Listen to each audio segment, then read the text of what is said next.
IDSMT ಅಂತ ಹೇಳಿ ಅವ್ರ ಮುಂದೆ ಫುಲ್ ಹೇಳ್ಬಿಡ್ಲಿ ನೋಡೋಣ. IDSMT ಅಂದ್ರೆ ಏನು ಅಂತ ಅವ್ರು ಹೇಳ್ಬಿಡ್ಲಿ ನೋಡೋಣ.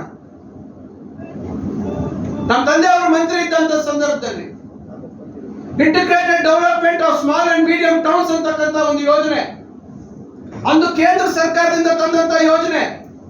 ಅವತ್ತು ಅವರು ನಗರಾಭಿವೃದ್ಧಿ ಸಚಿವರಾಗಿದ್ದಂತ ಸಂದರ್ಭದಲ್ಲಿ ಇಡೀ ರಾಷ್ಟ್ರದಲ್ಲಿ ಪ್ರಥಮ ಮಟ್ಟಕ್ಕೆ ತಗೊಂಡೋದ್ರು.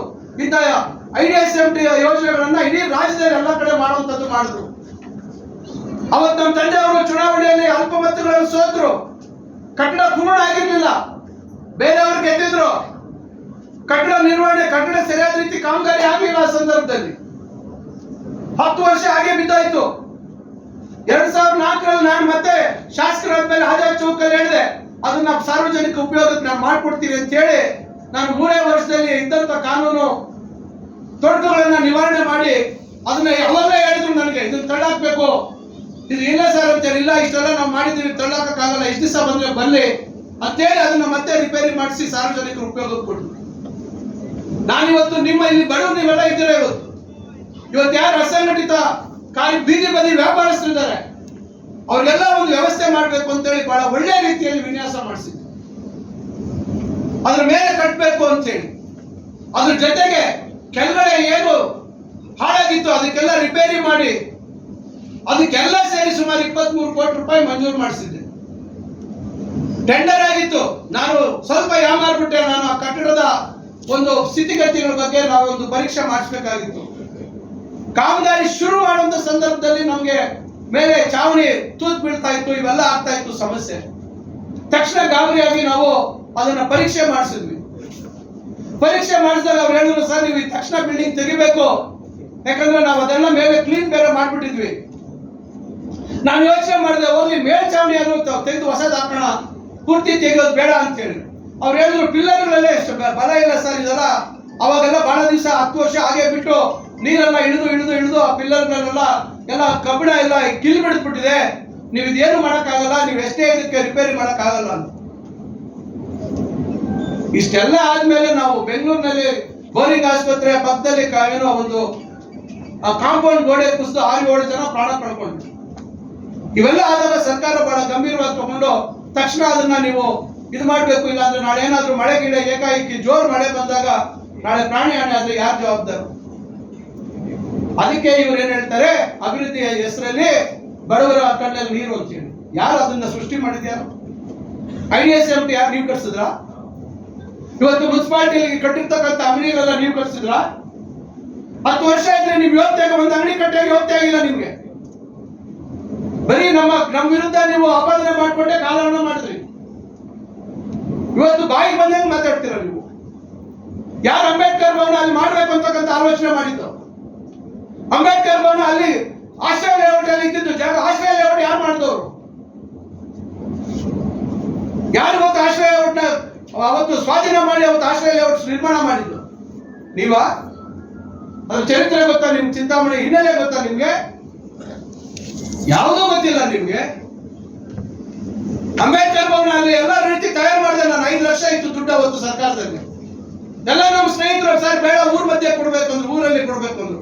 ಆಯ್ತು ಅಲ್ಲಿ ಮಾಡೋಣ ಅಂತ ಮಾಡಿದೆ. ಗೊತ್ತಾ ಅಲ್ಲಿ ಕಾಸ್ಮೋಪಾಲಿಟನ್ ಕ್ಲಬ್ ಅಂತಿತ್ತು, ಗೊತ್ತಾ ನಿಮ್ಗೆ? ಆ ಬಿಲ್ಡಿಂಗ್ ಯಾರ ಹೆಸರು ಇತ್ತು? ಲೈಬ್ರರಿ ಹೆಸರು ಇತ್ತು. ಯಾರು ಅದನ್ನ ಕೊಡ್ಸ್ಕೊಟ್ಟವ್ರು? ದಾಖಲೆಗಳಿದಾವೆ. 2 ವರ್ಷ ಕಷ್ಟಪಟ್ಟು ಆ ಕಡೆ ಪಟೇಲ್ರ ಬಿಲ್ಡಿಂಗ್ ಅಂತಿತ್ತು, ಈ ಕಡೆ ಕಾಸ್ಮೋಪಾಲಿಟನ್ ಕ್ಲಬ್ ಅಂತಿತ್ತು. ಅದೆಲ್ಲ ಕೊಡದೆ ಇದ್ರೆ ಜಾಗ ಆಗ್ತಿತ್ತ ಅಲ್ಲಿ? ಎಲ್ಲ ಇವರೇ ಮಾಡ್ಬಿಟ್ರಂತೆ. ABCD ಗೊತ್ತಿಲ್ಲ ಇವತ್ತು ಚಿಂತಾಮಣಿ ಅಮೂಲ್ಯಲ್ಲಿ ಏನಿದೆ ಅಂತ ಹೇಳಿ. ಬಾಯಿ ಬಂದಿದ್ದು ಮಾತಾಡೋದು. ನೋಡ್ಕೊಂಡ್ ಬನ್ನಿ, ಇನ್ನೊಂದು ತಿಂಗಳಲ್ಲಿ ಅಂಬೇಡ್ಕರ್ ಭವನ ಇವತ್ತು ನಾನು ಓಪನ್ ಮಾಡ್ತೀನಿ, ಯಾವ ರೀತಿ ಇರ್ತದೆ ಇವತ್ತು. ಕೇವಲ ಇವತ್ತು ಬರೀ ಬಾಯಿ ಮಾತಲ್ಲಿ ದಲಿತರ ಬಗ್ಗೆ, ಶೋಷಿತ ವರ್ಗಗಳ ಬಗ್ಗೆ ಮಾತಾಡೋದಲ್ಲ, ನಾವು ಮಾಡುವಂತ ಕೆಲಸಗಳಲ್ಲಿ ಇರ್ಬೇಕಾಗುತ್ತೆ. ಈಗಾಗಲೇ IDSMT ಮಾರುಕಟ್ಟೆ ಮರುವಿನ್ಯಾಸ ಮಾಡಿದೀವಿ. ಆಗಿದ್ದಂತ ಟೆಂಡರ್ ಕ್ಯಾನ್ಸಲ್ ಮಾಡಿದೀವಿ. ಈಗ 1.5-2 ತಿಂಗಳಲ್ಲಿ ಮತ್ತೆ ಎಲ್ಲ ಪೂರ್ಣ ಮಾಡಿ ಕೆಲಸ ಶುರು ಮಾಡಬೇಕು. ನನಗೂ ಅಷ್ಟು ಮಾತ್ರ ಮಾನವೀಯತೆ ಇಲ್ವಾ? ಬಡವರು ಎಲ್ಲಿ ಕೆಲಸ ಮಾಡ್ತಾರೆ, ಏನ್ ಮಾಡ್ಬೇಕು ಅನ್ನೋದು ನನಗೂ ಇಲ್ವಾ? ಇಷ್ಟೆಲ್ಲ ಮೂಲಭೂತ ಸೌಲಭ್ಯ ಯಾರಿಗೋಸ್ಕರ ಮಾಡ್ತಾ ಇದ್ದೀವಿ? ನಿಮಗೋಸ್ಕರ. ಯಾವ್ಯಾವ ವೃತ್ತಿಯಲ್ಲಿ ಇದ್ದೀವಿ ಇವತ್ತು ಇವತ್ತು ಕೈಗಾರಿಕೆಗಳು ಇವೆಲ್ಲ ಯಾವ ದಾರಿ ಇಡಿಸಿದ್ರಿ ನೀವು? ರೈತರಿಗೆ ಯಾವತ್ತಾದ್ರೂ ನೇರವಾಗಿ ಚೆಕ್ ಕೊಡುವಂತ ಕೆಲಸ ಮಾಡಿದ್ರ ನೀವು? ಇವತ್ತು ಇದೇ ಕೈಗಾರಿಕೆಗಳ ಅಭಿವೃದ್ಧಿ ಆದ್ರೆ ಇವತ್ತು ನಿಮ್ಮಂತವ್ರು ಎಷ್ಟು ಜನಕ್ಕೆ ಇವತ್ತು ಕೆಲಸ ಸೃಷ್ಟಿ ಆಗುತ್ತೆ? ಇವತ್ತು ಅಸಂಘಟಿತ ಕಾರ್ಮಿಕರಿಗೆ ಎಷ್ಟು ಜನಕ್ಕೆ ಸೃಷ್ಟಿ ಆಗುತ್ತೆ ಕೆಲಸ?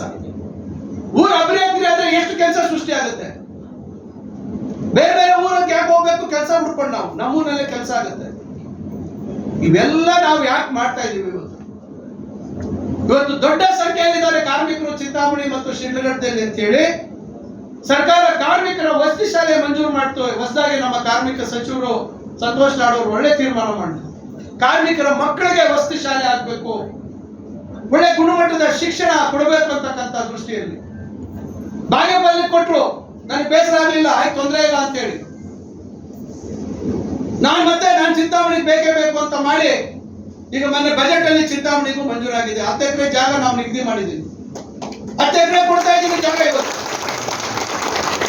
ಸುಮಾರು 45 ಕೋಟಿ ರೂಪಾಯಿ ಇವತ್ತಲ್ಲಿ ಬಿಲ್ಡಿಂಗು ಮತ್ತು ಇತರ ಸೌಲಭ್ಯ ಎಲ್ಲ ಬರ್ತದೆ. ಬಹುಶಃ ಈ ವರ್ಷದ ಅಂತ್ಯದೊಳಗೆ ನಾವು ಕಾಮಗಾರಿ ಶುರು ಮಾಡೋದಕ್ಕೆಲ್ಲ ತಯಾರು ಮಾಡ್ತಾ ಇದ್ದೀವಿ. ಒಂದು ಒಳ್ಳೆ ರೀತಿ ವಿನ್ಯಾಸ ಮಾಡಿಸೋದಕ್ಕೆ ನನಗೆ ಅವ್ರು ಹೇಳಿದ್ರು, ನೀವು ಚೆನ್ನಾಗಿ ಮಾಡಿಸ್ತೀರ, ನೀವೇ ಮಾಡಿಸ್ಕೊಳ್ಳಿ ಅಂತ ಹೇಳಿ. ಇಷ್ಟೆಲ್ಲ ಯಾರಿಗೋಸ್ಕರ ಮಾಡ್ತಾ ಇದ್ದೀವಿ ನಾವು? ಯಾರು ಹೇಳಿಕೆಗೋಸ್ಕರ ಮಾಡ್ತಾ ಇದ್ದೀನಿ ನಾನು? ಇವತ್ತು ನನಗಿರ್ತಕ್ಕಂಥದ್ದು ಇಷ್ಟೇ ಕೆಲಸ ಇಲ್ಲ. ನನ್ನ ಕ್ಷೇತ್ರದ ಅಭಿವೃದ್ಧಿ ಬಗ್ಗೆ ಚಿಂತನೆ ಇಲ್ಲ. ನನ್ನ ಇಲಾಖೆಯಲ್ಲಿ ಯಾವ ರೀತಿ ಒಳ್ಳೆ ಕೆಲಸ ಮಾಡಬೇಕು ಅಂತಕ್ಕಂಥ ಚಿಂತನೆ. ನೀವು ಉಪಸಭಾಪತಿ ಇದ್ರಲ್ಲ, ಯಾರನ್ನ ಇಟ್ಕೊಂಡು ಮಾದೇವಪುರ ಸುತ್ತ ಯಾರನ್ನ ಅಲ್ಲಿ ಕರೆಸಿ ಏನೇನು ಅವ್ರ ಮೇಲೆ ಒತ್ತಡ ಹಾಕಿ ವಸೂಲಿ ಮಾಡ್ಕೊಂಡ್ರಲ್ಲ, ಆ ರೀತಿ ಅನ್ಕೊಂಡ್ಬಿಟ್ರ? ಯಾವಾಗೂ ಎಲ್ಲರೂ ನಿಮ್ಮಂಗೆ ಅನ್ಕೊಂಡ್ಬಿಟ್ಟಿದಾರ? ನೀವು ಮೂಲತಃ ವ್ಯಾಪಾರಸ್ಥ.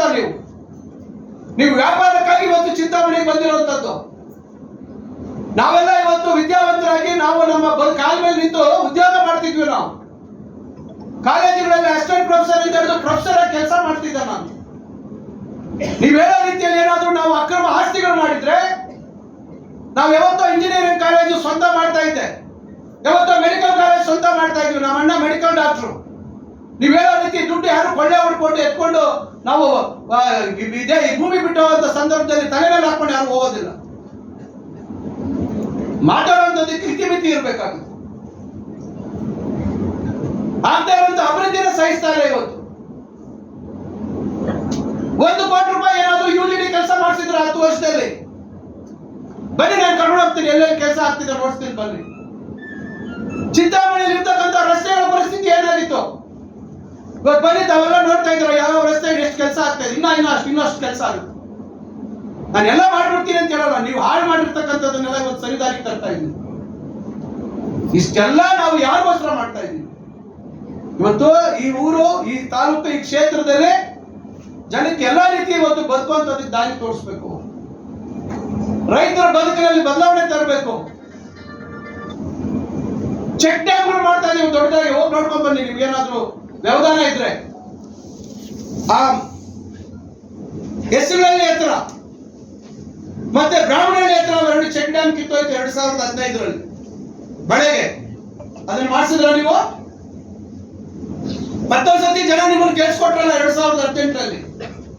ಕಣ್ಣು ಕಾಣಿಲ್ವಾ ಅದು ನಿಮ್ಗೆ? ಅದನ್ನ ಯಾರು ಮಾಡಿದವರು? ನಾನು ಗೆದ್ದು ಕೂಡಲೇ ಅದನ್ನ ಮಾಡಿಸಿದ್ದೀನಿ. ಹೋಗಿ ನೋಡ್ಕೊಂಡ್ ಬನ್ನಿ ಯಾವ ರೀತಿ ಮಾಡಿಸಿದೀವಿ ಅಂತ. ಈಗ ಎಷ್ಟು ಚೆಕ್ ಡ್ಯಾಮ್ ಮಾಡ್ತಾ ಇದೀವಿ, ಯಾರಿಗೋಸ್ಕರ ಮಾಡ್ತಾ ಇದೀವಿ? ಏನೋ ನಮ್ಮ ಭಾಗದಲ್ಲಿ ರೈತರಿಗೆ ಅಂತರ್ಜಲ ವೃದ್ಧಿ ಮಾಡಬೇಕು, ಅವ್ರ ಬದುಕಲ್ಲಿ ಬದಲಾವಣೆ ತರಬೇಕು, ಅವರ ಮಕ್ಕಳ ನಾಳೆ ವಿದ್ಯಾವಂತರಿಗೆ ಉದ್ಯೋಗ ಅವಕಾಶಗಳು ಸಿಗಬೇಕು.